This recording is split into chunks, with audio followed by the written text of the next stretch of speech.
Hello, Frugalistas and Dumpsterinos, and welcome to the banana bread cooking video that you have been waiting your whole lives for. We have the greatest banana bread recipe ever. I've been making it tons lately with all of the bananas we've been finding in dumpsters for free.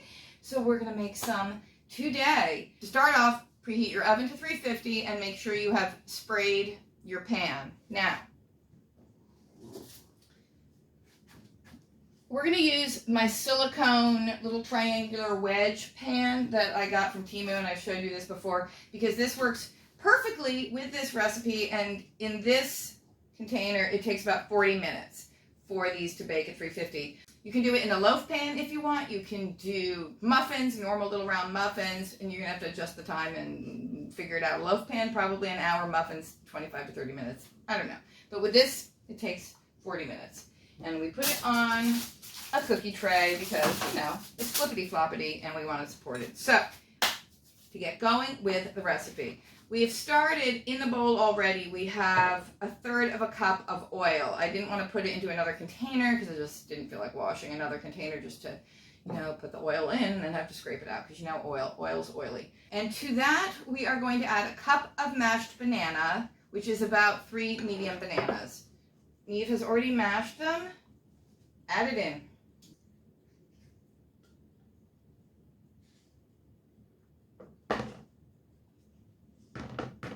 And then we add in 2 eggs. So we have 1/3 of a cup of oil, a cup of mushed banana, which is about 3 medium bananas, nice and ripe, and 2 eggs in the bowl. Stir it all together.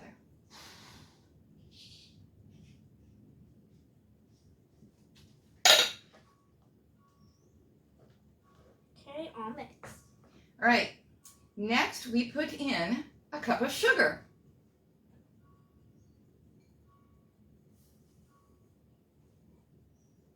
Stir it up.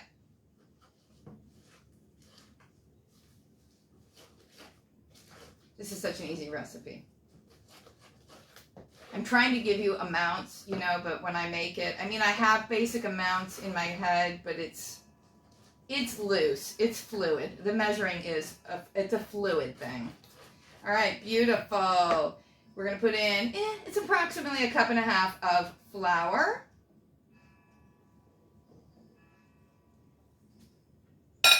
And we have a teaspoon of baking soda and about 1/2 teaspoon of salt. Thank you, ma'am. Here's the batter. All right, Neve, what goes in next? What are our secret ingredients that bring this banana bread over the top? A little bowl of chocolate chips and some crushed up walnuts. That's right. We use mini chocolate chips, but you can use any size chip you want. Big chunks, little shavings, big chips, mini chips. I like the mini chips. How much to put in?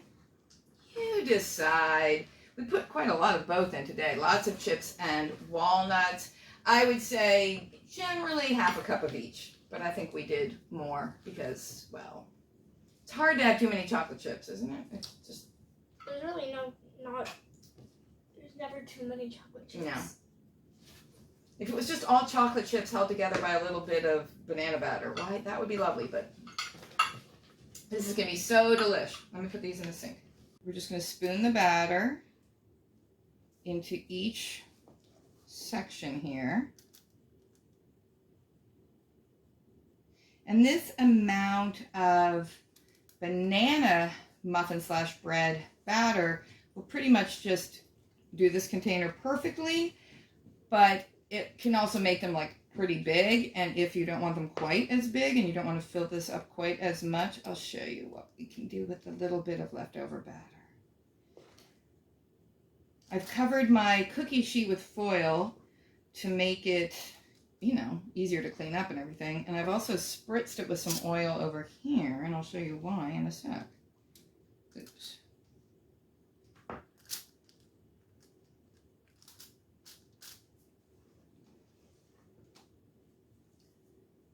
Get them as evenly filled as possible. Now, if you have a little extra batter left over, here we go. we just make little doobie-doo blobs.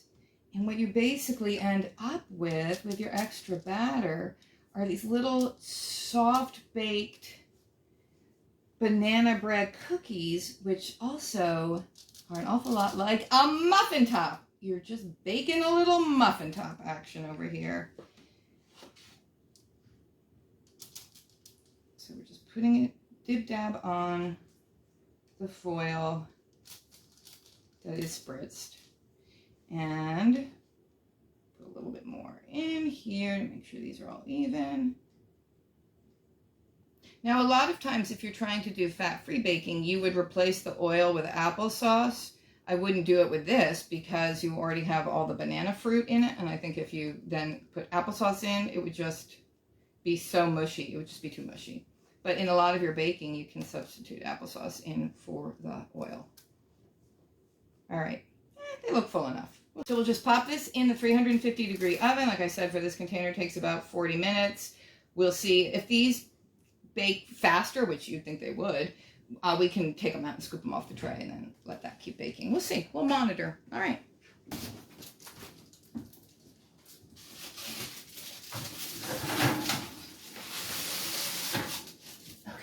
There we go. And we'll set the timer for 40 minutes. But like I said, we'll check on them sooner than that. See how those little muffin tops are doing. All right, I scooped the little muffin top soft cookies off the tray at about 30 minutes. It's a nice, soft little cookie. I know I made the shapes a little wonky, but who cares? If you like the muffin top the best, then this is for you. And now our little banana muffin wedges are ready to come out. Beautiful! Cat says meow. All right. We need to let those cool for a few minutes, obviously, and then we'll pop them out and we'll sample them. And they look amazing and chocolate chippy and delicious and perfect amount of batter in for rising, you know, not too much. All right, so what's the verdict, girls? Delicious. Yes? The same as her. 11. 10 out of 10. 10 out of 10. You know, Is it the bit? Oh, sorry. Go ahead. 11 out of 10. Alrighty, so there you go. There's the recipe you have been asking for. Very quick, very easy, very delish.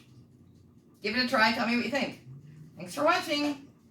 Bye. Bye. I'll review it myself. It's scrumptious. I love you. I would marry you. This is so good. Scrumptious.